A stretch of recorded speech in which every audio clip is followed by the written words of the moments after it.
आज के इस वीडियो में मैं आपको फैमिली विजिट वीज़ा के बारे में जो डॉक्यूमेंट रिक्वायर्ड है, जो डॉक्यूमेंट आपको वीएफएस तहसील में लेके जाना है, उसके बारे में बताऊंगा। ये जो डॉक्यूमेंट का लिस्ट है वो वीएफएस के वेबसाइट में अवेलेबल है, वहाँ पे भी आप जाके चेक कर सकते हैं। हर एक डॉक्यूमेंट को मैं एक्सप्लेन करूंगा, क्या होता है वो डॉक्यूमेंट, क्यों जरूरी है और कहाँ से आप ले सकते हैं। वीडियो को आप कंप्लीट देखिएगा।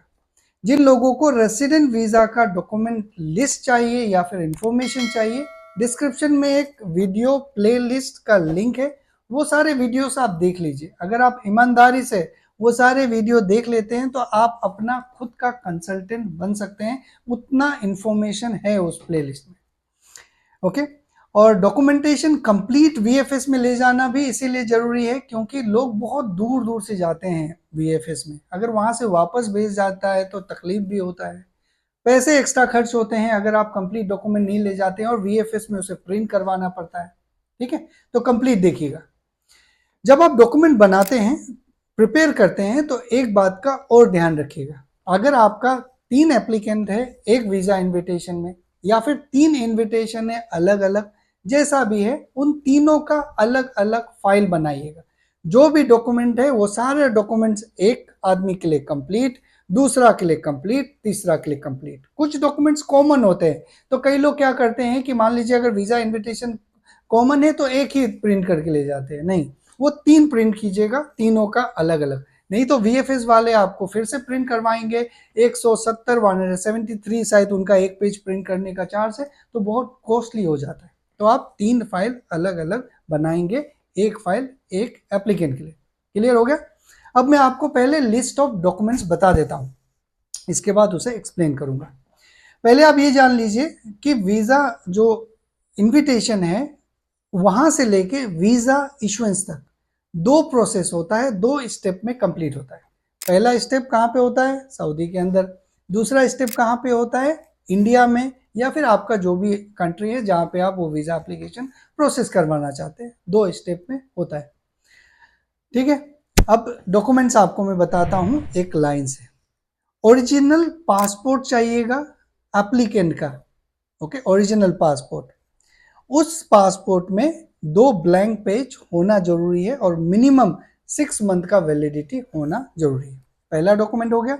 दूसरा, जो एप्लीकेंट है उनका पासपोर्ट साइज फोटोग्राफ होना चाहिए विथ वाइट बैकग्राउंड। दूसरा डॉक्यूमेंट हो गया।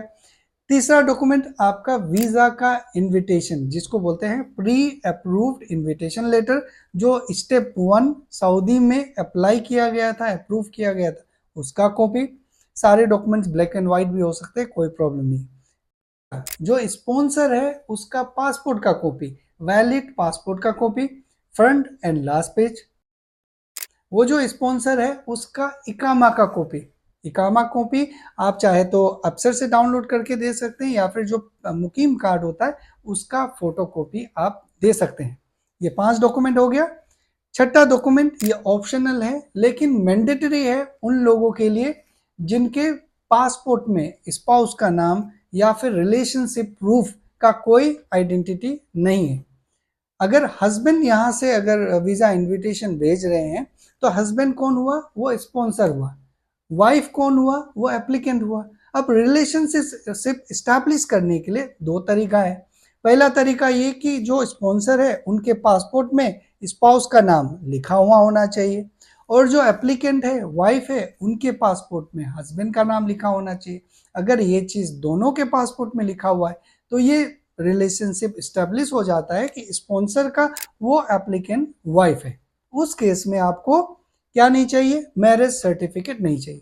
अगर से दोनों के पासपोर्ट में अगर नाम नहीं लिखा हुआ है, या किसी एक के पासपोर्ट में लिखा हुआ है, या फिर गलत लिखा हुआ है, या फिर इनकम्प्लीट लिखा हुआ है, या फिर कोई एक अल्फाबेट भी मिसिंग है, तो आपको मैरिज सर्टिफिकेट चाहिएगा, जो कि एपोस्टाइल हो या तो स्टेटस अटेस्टेट हो। Marriage certificate with Arabic translation आपको चाहिएगा। ओके, ये 6 डॉक्यूमेंट हो गया। ये 6 डॉक्यूमेंट मैरिज सर्टिफिकेट उन लोगों के लिए नहीं चाहिए जिनका दोनों के पासपोर्ट में करेक्ट, कंप्लीट और पूरा सही सही नाम लिखा हुआ है। उनको चाहिए जिनका उसमें नहीं लिखा हुआ। ये 6 डॉक्यूमेंट्स हो गए जो मैंडेटरी। अब कुछ लोग ऐसे हैं जिनका रिलेशनशिप अलग है। मान लीजिए अगर स्पॉन्सर है वो अपने सिस्टर को बुला रहे हैं, उस केस में मैरिज सर्टिफिकेट तो काम नहीं करेगा। उस केस में आप अपना रिलेशनशिप कैसे प्रूव करेंगे? ओके, ये सारी चीज मैं आपको लास्ट में बताऊंगा, थोड़ा सा टाइम लेके। अभी इसी वीडियो में बताऊंगा, आप कंप्लीट देखते रहिए। ये सारे डॉक्यूमेंट है, अब एक एक को मैं एलोबरेट करता हूँ। पहला हो गया आपका ओरिजिनल पासपोर्ट। ओरिजिनल पासपोर्ट आपका जो पासपोर्ट होता है 36 पेज का मोस्टली होता है, वो पासपोर्ट जिसमें 2 ब्लैंक पेजेस होने चाहिए और मिनिमम 6 मंथ वैलिडिटी होना चाहिए। ये मिनिमम 6 मंथ वैलिडिटी कई लोग गलत समझते हैं।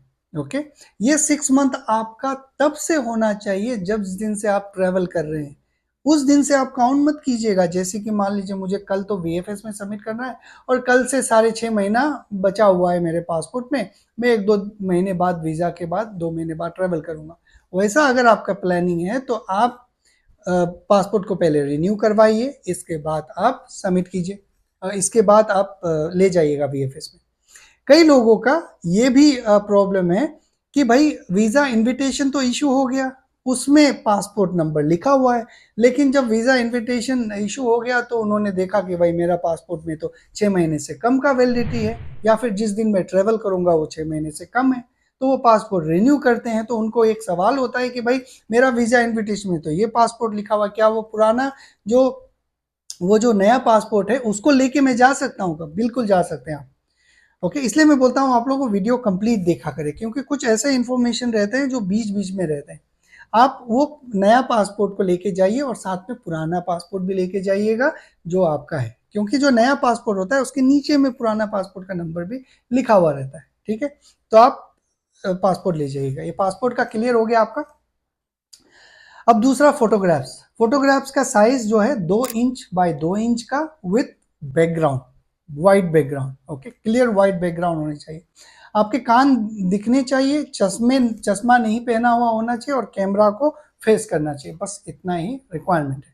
आप ले जाइएगा, कम से कम 4 फोटोग्राफ्स आप ले जाइएगा। और ये फोटोग्राफ्स मान के चलिए कि 3 महीने का होना चाहिए, उससे पुराना नहीं होना चाहिए। अगर आप 3 महीने में भी कुछ अलग ही दिखने लगे तो लेटेस्ट वाला ले जाइएगा। कई लोगों का बाल बड़ा हो जाता है, दाढ़ी बड़ा हो जाता है, अलग ही दिखते हैं। तो जैसा आप दिख रहे हैं अगर आपके पास वैसा फोटो है, बेशक वो 5 महीना पुराना क्यों ना हो, आप ले जा सकते हैं, लेकिन मिनिमम 3 मंथ्स ओल्ड आपका फोटो होना चाहिए। ओके, उससे ज़्यादा नहीं होना चाहिए। यहाँ पे अगर आप वीएफएस के वेबसाइट देखेंगे तो उसमें एक और अननेसेसरी डॉक्यूमेंट लिखा हुआ है, copy of valid ID residence permit in the host country. Okay, ये मैंने वीएफएस वालों से पूछा है लेकिन उनको भी क्लियरिटी नहीं है। ओके, ये ज़्यादा से ज़्यादा हो सकता है आपका आधार कार्ड का कॉपी, अगर वो है तो ले जाइएगा। इसका कहीं से भी कोई भी रिक्वायरमेंट नहीं है, फालतू का लिखा हुआ है यहाँ पे वीएफएस के वेबसाइट में। मैं ईमेल आपको स्क्रीन में डिस्प्ले कर दूंगा, आप देख लीजिएगा। अब प्री अप्रूव्ड लेटर आपको ले जाना है, कौन सा? जो सऊदी में अप्रूव्ड है। कई लोगों को ये नहीं पता है कि वो अप्रूव हुआ नहीं हुआ, रिक्वेस्ट को ही भेज देते हैं इंडिया और प्रिंट करके ले जाते हैं। एक वीडियो अगर आपने देखा होगा तो मैं बताया आपको कैसे आइडेंटिफाई करें। आपके जो इनविटेशन है अगर वो अप्रूव हो जाता है तो उसमें लिखा होता है वीज़ा डॉक्यूमेंट। ओके, और जो नंबर है लेफ्ट टॉप कॉर्नर में, वो अगर पुराना है आपका तो 7 से सीरीज शुरू होता है और अभी का जो लेटेस्ट सीरीज है वो 8 से शुरू होता है। अगर वो नंबर वाला है तो वो अप्रूव्ड है, उसका प्रिंट करके ले जाइएगा। हर एक एप्लीकेंट का एक प्रिंट आउट। ठीक है, ये हो गया, ये एक डॉक्यूमेंट्स हो गया। अब आपका जो स्पॉन्सर है उसका डॉक्यूमेंट चाहिए। कौन सा डॉक्यूमेंट चाहिए? पासपोर्ट का कॉपी चाहिए। पासपोर्ट का कॉपी चाहिए, first and last page. Okay, एक प्रिंट आउट हो गया, कलर ब्लैक एंड व्हाइट दोनों चलेगा। उनका इकामा का एक कॉपी चाहिए, कलर ब्लैक एंड व्हाइट जो भी चलेगा। ये दो हो गया, इकामा हो गया, उनका पासपोर्ट हो गया। ये दो डॉक्यूमेंट आप अटैच कर लीजिएगा। अब मैं आपको डिटेल में बताता हूँ रिलेशनशिप प्रूफ स्टैब्लिश करने का। मैंने आपको ब्रीफ में बताया कि अगर दोनों के पासपोर्ट में सही सही नाम लिखा हुआ है तो मैरिज सर्टिफिकेट का कोई जरूरी नहीं है। अगर आपके पास में गलती लिखा हुआ है, आधा अधूरा लिखा हुआ है, तो उस केस में हस्बैंड है, अगर वाइफ को बुला रहा है तो मैरिज सर्टिफिकेट चाहिए। और मैरिज सर्टिफिकेट वो भी अपोस्टाइल या अटेस्टेशन वाला चाहिए। अपोस्टाइल अटेस्टेशन कहाँ से करवाना है? डिस्क्रिप्शन में व्हाट्सअप नंबर है, उसमें कॉन्टेक्ट कीजिए। आप आपको ब्रीफ कर दिया जाएगा कि कहाँ से करवाना है, कितना कॉस्ट लगता है और सारे इन्फॉर्मेशन। ओके, अब मान लीजिए कुछ ऐसे रिलेशनशिप है जिसको मेरे सर्टिफिकेट से तो प्रूव नहीं कर सकते, कोई अपने सिस्टर को बुला रहा है, कोई अपने ब्रदर इन लॉ को बुला रहा है, कोई अपने मदर इन लॉ को बुला रहा है, कोई फादर इन लॉ को बुला रहा है, ऐसा। तो उस केस में कैसे करेंगे, देखिए ध्यान से सुनिएगा। अगर कोई हस्बैंड है, अगर वो अपना मदर इन लॉ को बुला रहा है, मदर इन लॉ कौन हुआ, उनके वाइफ का मदर, माता जी, ओके, उनको बुला रहा है, तो रिलेशनशिप कैसे स्टेब्लिश होगा, पहले रिलेशनशिप किनके बीच में स्टेब्लिश होगा, जो हस्बैंड है और वाइफ के बीच में, फिर वाइफ जो है उनका और उनके माता जी के बीच में कैसे होगा वो देखिए। हस्बैंड और वाइफ का रिलेशनशिप कैसे स्टेब्लिश होगा मैंने बता दिया। वाइफ और उनका जो माता जी है उसके बीच में कैसे होगा, उनका जो माता जी है उनके पासपोर्ट में जो नाम लिखा हुआ है वही उनके वाइफ के पासपोर्ट में पेरेंट्स के जो सेकेंड पेज है उसमें लिखा हुआ रहेगा। तो ये प्रूफ हो गया कि वो जो वाइफ है उनका वो माता जी है और वो उनका बेटी है, और वो ये वाइफ स्पॉन्सर का क्या लगता है वो प्रूफ हो गया। तो आप इस तरह से रिलेशनशिप स्टैब्लिश कर सकते हैं।